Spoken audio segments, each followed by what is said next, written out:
This time kita juga mau traveling ke Bali, tapi yang satu ini bukan cari yang senang-senang di Balinya, melainkan ada berita duka gitu detikers ya, yang mana adalah korban dari kejadian longsor di Bali. Sampai bahkan menewaskan 9 korban dalam 2 kejadian terpisah yang bisa dibilang ini tuh ada di Denpasar sama ada di Kelungkung. Jadi di 2 titik yang berbeda. Betul sekali. Seperti apa kondisinya, longsornya juga sebetulnya separah apa sih sampai bisa meninggalkan korban gitu ya. Dan apakah memang juga environmentnya crowded banget gitu dengan orang-orang yang warawiri. Kita langsung nanya sama Mas Rizky Setio selaku reporter Detik Pagi. Selamat pagi Mas Rizky. Halo Mas Rizky. Halo, selamat pagi Cindy dan Eco. Apa kabar? Sekarang saya sedang berada di lokasi tanah longsor di Denpasar, tepatnya di Ubung, daerah Ubung, Denpasar Utara. Saat ini kondisinya pas A+1 sehari setelah tanah longsor kemarin terjadi. Banyak puing-puing dari bangunan dan tanah dan bebatuan yang menimpa rumah kos-kosan. Yang diduga ini memang masih belum tahu apa penyebabnya, apakah cuaca ekstrim yang curah hujannya juga lumayan tinggi di Bali atau adanya pengerukan di tebing di atas. Oke. Mas ini ini beberapa yang di tempat kamu berdiri tadi aku kira ini tuh kayak TPA gitu loh, saking udah banyaknya puing-puingnya gitu ya. Oke, jadi Mas boleh dijelaskan lagi bahwa memang sebetulnya ini tuh adalah hunian begitu ya, karena memang longsor yang terjadi ini langsung merubuhkan beberapa rumah atau mungkin lebih tepatnya rumah kos-kosan yang ada di situ ya?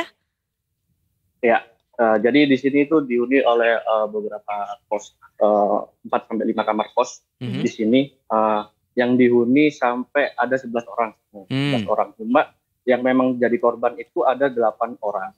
8 orang, ada 3 yang selamat, luka ringan dan luka berat. Sisanya 5 orang itu meninggal dunia. 5 orang itu sempat hilang. Yang pertama sempat hilang di reruntuhan. 2 terakhir itu yang sulit ditemukan oleh tim Basarnas. Karena memang posisi dari 2 korban terakhir itu memang kamar kosnya ada di belakang, jadi agak sulit untuk mengakses ke tempatnya karena memang masuk dari tempat kosnya ini memang sempit, jadi perlu adanya alat berat dan untuk merubuhkan beberapa bangunan yang tersisa untuk menyelamatkan, mengevakuasi korban.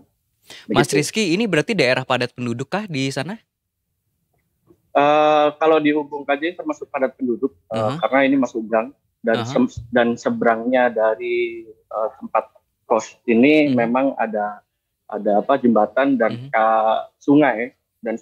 Tapi memang ini di samping kanan saya emang beberapa sempat juga ada bekas tanah longsor. Oke. Ya ini kondisinya jujur mengerikan sekali karena memang kejadiannya langsung gitu ya di dekat dengan hunian warga begitu. Dan ini juga yang bikin makin miris adalah menimpa banyaknya anak-anak kosan gitu ya. Betul. Yang mungkin kalau kita nanti sebetulnya belum tanya lagi sama Mas Rizky, tapi ya most likely sih biasanya anak kosan kan anak yang ngerantau ya. Iya benar. Cowok gitu, apakah dia mungkin nanti kalau kita sudah mintai keterangannya berasal dari luar pulau atau mungkin juga dari luar kota begitu. Karena ini jadinya kita jadi penasaran bagaimana tadi proses pencarian korban gitu ya. Karena mengingat daerahnya sendiri lumayan padat penduduk juga tadi seperti Mas Rizky bilang ya. Kemudian untuk alat berat melakukan pencarian dan juga tim SAR ini juga jadi tantangan tersendiri nih gitu. Iya, dan juga tadi mungkin kita belum tanyakan juga detikers ya apakah kejadiannya itu di malam hari pada saat korban yang akhirnya tertimpa reruntuhan longsor ini sedang tertidur pulas mungkin ya, atau mungkin lebih tepatnya di jam berapa gitu, dan apakah memang yang jadi korban semuanya anak-anak kosan kah yang jadi penghuni kosannya, atau jangan-jangan juga mungkin ada warga lain ya? Atau apakah mungkin sesimpel ada bapak ibu kosnya atau mungkin penjaganya, karena kan pasti mereka juga sama-sama penghuni dari kos-kosan tersebut ya. Kondisi terkini mengenai longsor yang terjadi di Denpasar dan juga Kelungkung ya. Kelungkung, yes.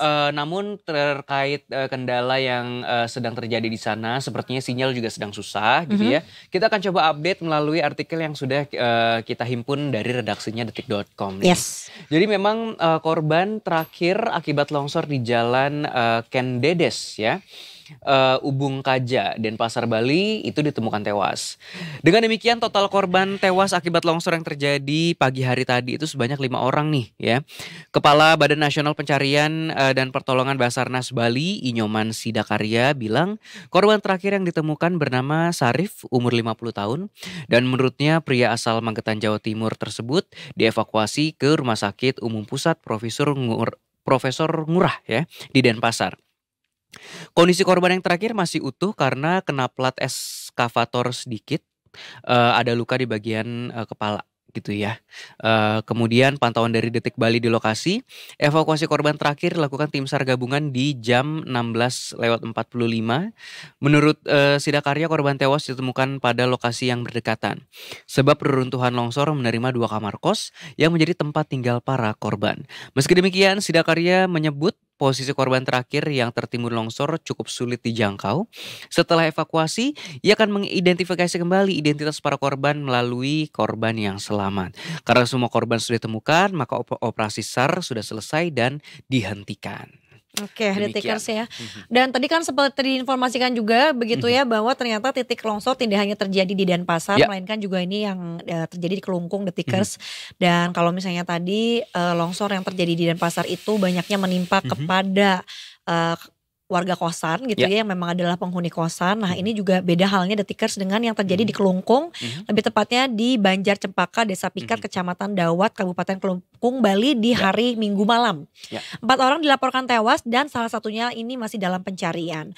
Kalau informasi yang dihimpun Detikers, longsor tersebut menerjang bangunan mirip pasraman dan saat kejadian ternyata ada 8 orang yang sedang melakukan ritual semedi atau meditasi di bawah bukit yang kemudian longsor tersebut begitu ya.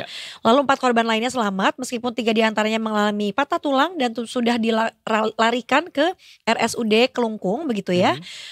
Namun juga 1 korban hanya mengalami luka ringan syok dan kemudian akhirnya beliau ini dievakuasi ke rumah warga. Sedangkan untuk proses pencarian korban masih berlangsung dan cukup dramatis akibat banyaknya material tanah yang menimbun lokasi dan juga cuaca hujan deras kemarin ini ya. Dan demi keselamatan pencarian terhadap 1 korban yang masih tertimbun itu akhirnya dilanjutkan di hari Senin kemarin. Untuk korban yang masih tertimbun rencananya katanya nanti bakal dilanjutkan lagi gitu ya. Dan kita belum dapat update-nya lagi per hari ini apakah ternyata 1 korban tersebut berhasil ditemukan atau ternyata belum juga ya. Nanti mungkin untuk update lanjutannya bisa kamu selalu pantengin nih dari detik.com atau lebih tepatnya ini dari redaktur Detik Bali. Ya.